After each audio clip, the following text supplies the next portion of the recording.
El domingo viene una movilización social importante, habrá varios ciudadanos que saldrán a las calles, algunos van a marchar, otros van a llegar a un punto estratégico y ahí van a manifestar su defensa a la democracia. Quien será el orador principal de este evento es Lorenzo Córdoba, que estará en el Zócalo capitalino. Tengo en la línea justamente a Lorenzo Córdoba, a quien le aprecio muchísimo que me tome la llamada para platicar de uno de los temas que más apasionan, creo que a él y a su servidor también, que es justamente la democracia. Lorenzo, te mando un abrazo, ¿cómo estás? Hola Luis, muy buenos días. Gusto de saludarte a ti, tu auditorio. Oye, cuéntanos, ¿qué va a pasar el domingo? Primero, viene este evento, viene bien, tú eres el orador principal, más o menos adelántanos si se puede, de qué vas a hablar, cuéntanos. Sí, bueno, a ver Luis, este es un evento que tiene una precuela, para decirlo de alguna manera. Es la sucesión de una serie de movilizaciones, como bien sabes, que se dieron en el último año y medio. La marcha aquella para protestar en contra del Plan A, el intento de desmantelamiento, de hecho de desaparición del Instituto Nacional Electoral, que ocurrió el 13 de noviembre de 2022, y más adelante, hace justo un año, el 26 de febrero de 2023, pues esta gran concentración en el Zócalo y en las principales ciudades del país para protestar en contra del Plan B, este intento de reforma legal concretado, que al final fue, pues digamos, eliminado jurídicamente, desechado jurídicamente por la Suprema Corte de Justicia por los abusos que cometió la mayoría en el proceso de su proceso de aprobación, que también minaba profundamente las capacidades del INE y del sistema electoral. En aquella ocasión se trató de manifestaciones públicas inéditas a nivel global, porque no se trata de una reunión pública para protestar contra alguna política o contra algún fenómeno como la inseguridad, sino para defender instituciones y un entramado legal que nos ha permitido vivir en democracia, al menos en nuestra dimensión electoral. Fueron manifestaciones exitosas. Y esta tercera convocatoria, también ciudadana, no estamos hablando de movilizaciones partidistas, por supuesto habrá ahí ciudadanos espero, de todos los partidos políticos, incluso el partido gobernante, deseo yo, pues que salen a la calle a defender la democracia frente ahora a los intentos de desmantelamiento, pues que ya se concretaron en una serie de iniciativas que se presentaron, como sabes, hace una semana. Ya. Y que buscan pues, una transformación radical del sistema democrático que tenemos. En ese sentido, Luis, yo te diría que la convocatoria eso es lo primero que vale la pena resaltar, ciudadana. Claro que hay quien quiere deslegitimarlo diciendo que esto tiene un propósito partidista, pero bueno, es la misma historia de siempre. A mí cuando era presidente del INE, desde el poder se solía descalificarme diciendo que lo único que buscaba era una candidatura de la oposición, y pues ya se ve que pues son meras descalificaciones a modo. Digamos, que es bien, ¿no? Es bien interesante porque sí, la verdad lo político está descalificado hoy día. O sea, lo que huela a político, más allá de los que están politizados, es rechazado por la mayor parte de los ciudadanos. Y esto te lo digo con todo el respeto razón, del mundo, Luis, querido Lorenzo. Y con razón. Pues sí, es que te lo digo con todo el respeto del mundo. Yo entiendo que no quieran deslegitimarse o descalificarlo, pero, híjole, si encuentras a un López Obradorista en la marcha o a una persona de la 4T en la marcha, pues yo creo que sería así como que una de las grandes notas, ¿no? Esto más bien, y yo no lo veo mal, pero esto más bien parece una marcha opositora, lo cual creo que es legítimo también. Es legítimo ser opositor, es legítimo ser anti-López Obradorista. ¿Por qué no decirlo abiertamente? Por supuesto que lo es, pero no es que a ver, es que ese no es el sentido de estas manifestaciones, Luis, a pesar de que en un ambiente tan polarizado, y eso hay que reconocérselo al presidente, el principal logro, entre comillas, es que logró dividir esta sociedad entre buenos y malos, según él. Es decir, a reducir a una polarización, por cierto, con altas dosis de intolerancia, a una sociedad que es bien diversa y distinta. Hay cosas que seguramente se pueden juzgar positivamente de este gobierno, otras que no, pero eso no significa que estás ni a favor ni en contra del gobierno en sí. Lo mismo pasa con esta marcha, que es importante resaltarlo, Luis. No es una marcha partidista ni de la oposición, no es una marcha o una serie de concentraciones en favor de alguna candidatura o de alguna campaña o de algún partido coalición. Es más, me atrevería a decir, ni siquiera es una marcha en contra del gobierno, Luis. Esta es una marcha, eso sí, en contra de una serie de propuestas muy específicas que atentan contra el entramado democrático. ¿Qué quiero decir con esto? Y que esto es importante, me preguntabas, anticipar algo. Mira, pues yo creo que el objetivo de esta marcha es protestar en contra de 3 cosas, o más bien, defender 3 cosas, como se quiera ver. Primera, pues defender el sistema electoral tal como lo conocemos y que nos permite, a partir de las reglas, los procedimientos que se han construido a lo largo de mucho tiempo, pues poder votar en libertad. Y eso es lo que ha venido ocurriendo, aunque se quiera deslegitimar en los últimos años. Si no, quienes hoy nos gobierna, que ayer era oposición, nunca habría llegado al poder. Es decir, esas condiciones democráticas son la primera cosa que se defenderá en estas manifestaciones. Segundo, Luis, defender las instituciones de la democracia. Es decir, ese conjunto de instituciones que fuimos creando, arrebatándole atribuciones al poder autoritario que antes estaba en manos del gobierno, del presidencialismo del pasado, y que nos sirven para controlar el poder, por un lado, y por el otro lado para defender y proteger nuestros derechos y libertades. Y en tercer lugar, Luis, que no es un asunto menor, defender a la Constitución, entendiendo a la Constitución no solo como una norma, sino como ese arreglo político que nos permite a todas y todos, con nuestra diferencia, convivir.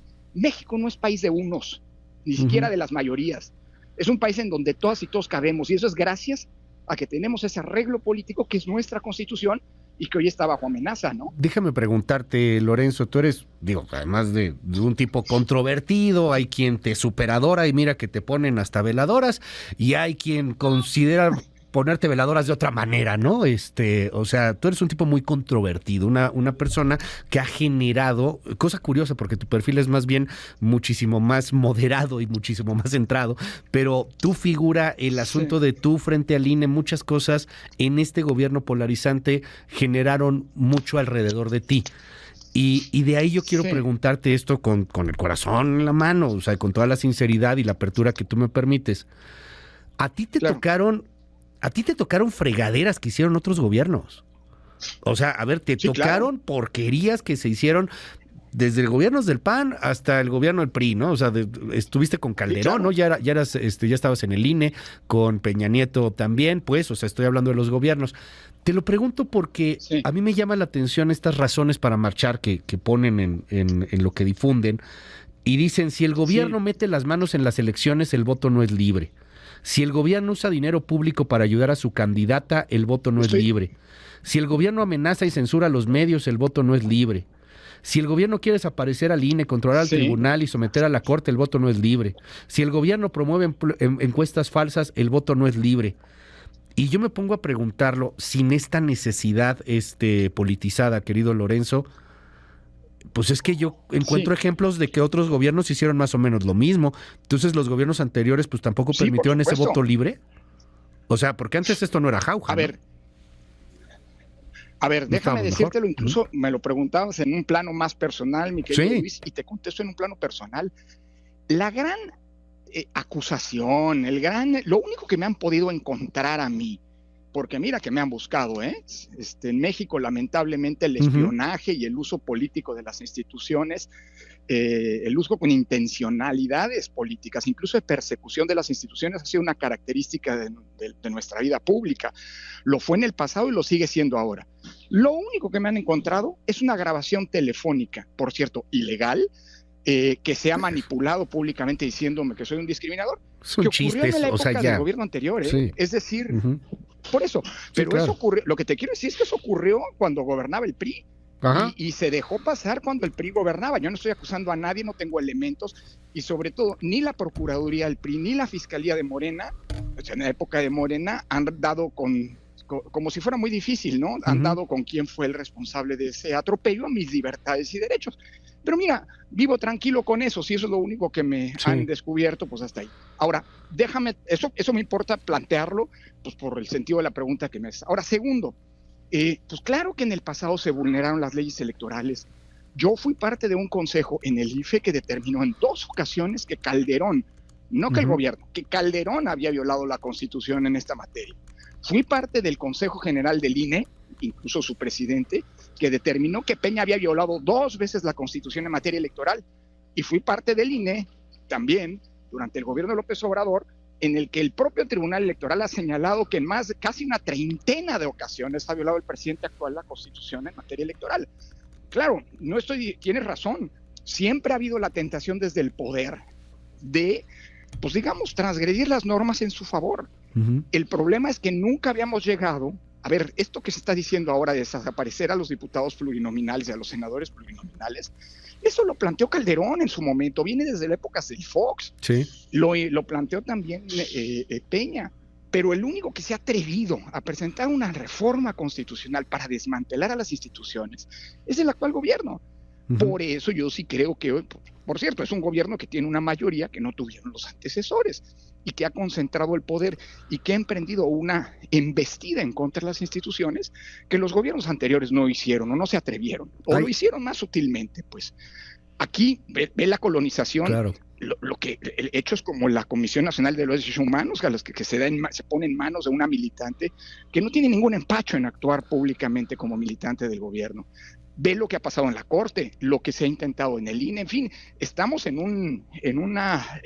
no ante la primera vez que se busca atentar en contra de la democracia, pero sí en un contexto en el que pues, los riesgos de la que se lograron, de las conquistas uh-huh. democráticas que tanto nos costaron, pues hoy están en una amenaza que no habíamos visto en el pasado, y creo que eso es lo que detona estas manifestaciones. Hay un punto ahí que yo quisiera preguntarte, Lorenzo. Está este tema un poco, y lo digo con todo respeto, un poco en la entelequia de quien lee los periódicos, de quien está un poco más informado, de quien conoce un poco más el México político, de si convienen o no los plurinominales, de qué tanto tiene que estar jugando una u otra autoridad electoral.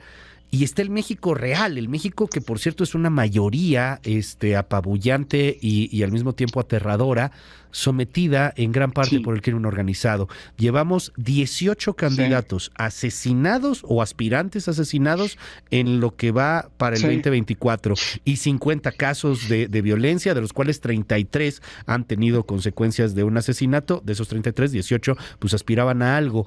Vimos Tamaulipas, en donde claramente hubo una injerencia del crimen organizado, lo mismo en Michoacán, nomás que el Tribunal Electoral dijo, como le decía Layín, el alcalde de Nayarit, de San Blas, si no me equivoco, sí robé, pero poquito. Uh-huh. Bueno, pues igual, sí se metió el narco, pero no más poquito. Entonces no se anularon esas elecciones. Hoy esto aterra, de verdad. O sea, no sé qué tan libre va a ser el voto en muchas partes de la República. ¿Qué hacer frente a ello? Frente a quienes no van a ir a marchar, a defender la democracia, porque marchan cuando les dice el narco que salgan a marchar y votan por quien les dice el narco que tienen que votar. Sí, a ver, Luis, ese es un problema integral de nuestro país. Y creo que lo primero que hay que hacer como ciudadanas y ciudadanos es no perder nuestra capacidad de indignarnos frente a estos hechos. Es decir, el día en que volvamos absolutamente normal, y cada vez estamos más cerca, O sea, en cualquier otro país hay una masacre como las que cotidianamente reportan los medios en México, pues sería un escándalo que en otros países llevaría hasta la caída de gobiernos o fincamiento de responsabilidades muy graves, porque implica simple y sencillamente la renuncia del Estado, del color que sea, del partido que sea, del gobierno que sea, a cumplir su función básica.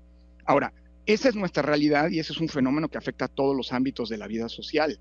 Uno de esos problemas fundamentales que aun cuando se triunfe, digámoslo así, en la defensa de las instituciones de la democracia, va a ser uno de los problemas que va a estar allí, que nos va a seguir, que si no se hace algo, se va a seguir agravando y que nos va a seguir agraviando. Entonces, mira, el tema de la violencia no es nuevo tampoco en las elecciones. De acuerdo con los reportes del INE, en 2018 contabilizamos 27 candidatos o aspirantes a algún cargo que fueron asesinados. En el 2021 esta cifra aumentó a 30 y ahora no han arrancado ni las campañas y ya nos 18. Mencionabas, nos recordabas tú las cifras que estamos. Es algo gravísimo y yo creo que hay que, ojalá, mira, no es la ciudadanía la que va a resolver el tema de la inseguridad, pero también, es decir, eso es un tema integral. La responsabilidad primera es del Estado. ¿A qué me refiero, Luis? A que creo que ojalá y pase en esta elección algo como lo que nos ocurrió, si hacemos memoria, seguramente lo recordarás, en 1994. En aquel entonces la violencia, otro tipo de violencia política, se estaba instalando en las elecciones. Surgimiento del STLN, el asesinato de Colosio, etcétera. Y la gente salió a votar como nunca antes lo había hecho en la historia. La elección más copiosa, es decir, la de mayor participación, fue aquella. Y recordarás que en aquel momento muchos interpretaron esa salida masiva de los ciudadanos y las ciudadanas a votar como una manera de decirle no con su voto a la violencia. Sé que la violencia criminal hoy es distinta, pero creo que el día en que nosotros mismos renunciemos a nuestro derecho a votar libremente, estamos también, pues digamos, cediendo la plaza, pues, para decirlo de alguna manera. Mira, déjame decirlo así, querido Luis. La democracia fue una construcción, ha sido una construcción colectiva. No nos la regaló nadie, no fue una concesión del gobierno, no cayó de lo alto.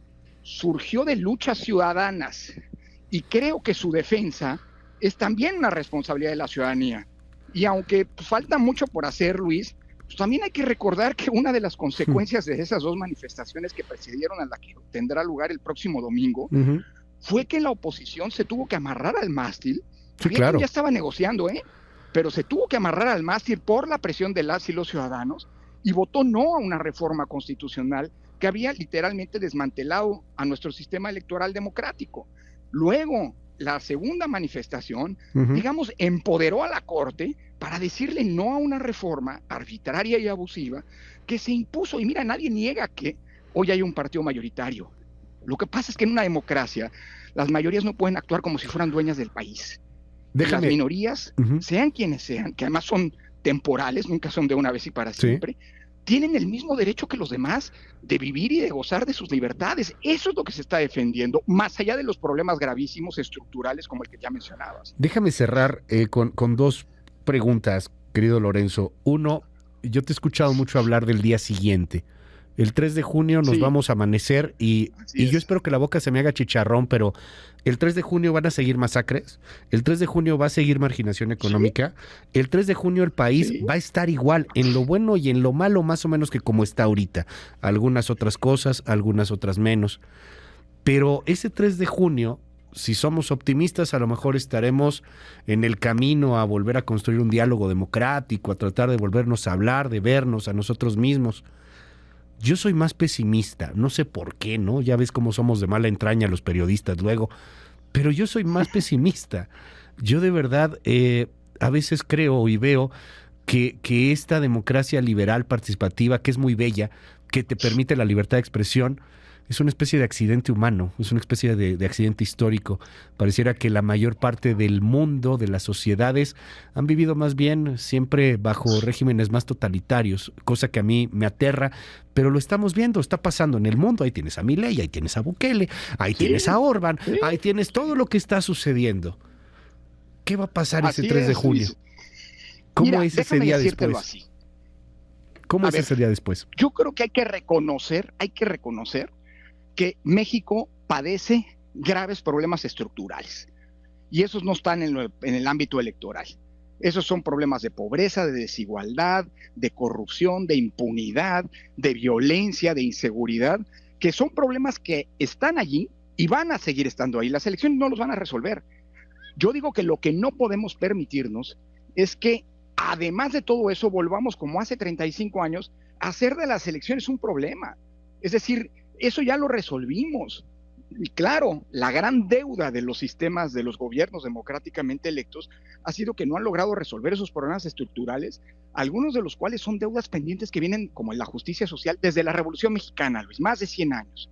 Dicho lo anterior, es cierto, eso está generando un caldo de cultivo muy delicado que, pues bueno, está permitiendo, planteando que algunos que están pues cansados digan, oigan, pues que llegue un autoritario como Bukele y que nos resuelva los problemas, al menos el de seguridad.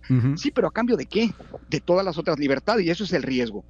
Y te digo esto, Luis, hay un autor, pues soy académico, y soy pues ya de los pocos que citan en este país, ¿no? Y además como no me interesa ser ni ministro de la Corte ni nada de eso, pues sí me gusta seguir citando. Dicho eso, hay un autor, un politólogo australiano que se llama John Keane, que escribió un libro que se llama Vida y Muerte de la Democracia, que por cierto todavía se puede encontrar en el Fondo de Cultura Económica. Ese libro, en su traducción en español, en ese libro King relata cómo a lo largo de la historia de la humanidad han nacido y muerto democracias. Y claro, la razón para que una democracia perezca, se acabe, pues son múltiples y dependen de coyunturas específicas. Pero King dice que siempre hay dos elementos que están presentes cuando muere una democracia.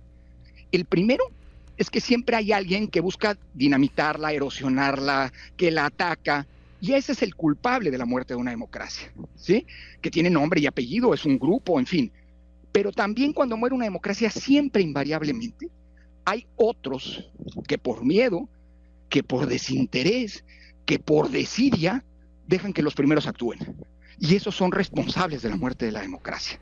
Y creo que lo que no podemos permitirnos como ciudadanas y ciudadanos, ser responsables de que esto que tan difícilmente hemos construido, que no nos ha resuelto los problemas, al menos no los estructurales, no los sociales y demás, pero que por lo menos resolvió el problema, que no es poca cosa, de la disputa del poder por vías democráticas y sin violencia, se vuelva a convertir un problema. Y creo que en ese sentido, pues las manifestaciones del domingo son una manera en la que la ciudadanía sale y dice, a la democracia se le defiende, y después de eso, el 3 de junio, después de resolver quién nos gobernará y quién nos va a representar, hay que asumir que los grandes problemas nos van a necesitar a todas y todos para poder resolverse. Cierro preguntándote, Lorenzo, vas a dar un discurso con un Palacio Nacional blindado. Acaba de amanecer blindado. Otra vez están las vallas, las de siempre. ¿Algo que decir de eso? Bueno, pues el tono de los tiempos, ¿no? Un buen ejemplo de cuál es la lógica con la que pues se asume, digamos, ¿no? El ejercicio del poder y su relación con la sociedad, digamos, ¿no? Te aprecio mucho que me hayas tomado esta comunicación, esta conversación muy franca, y estamos al habla. Si nos permites, te vemos ahí el domingo en la marcha, en la concentración. Encantado, Luis. Muchísimas gracias. Y a recordar que esta es una invitación para todas y todos los que crean en la democracia, con independencia de cuáles son sus filias y fobias políticas. Ojalá haya muchos gentes que militan en los partidos, que simpatizan en los partidos, en el que sea, que sin lugar a dudas serán bienvenidos.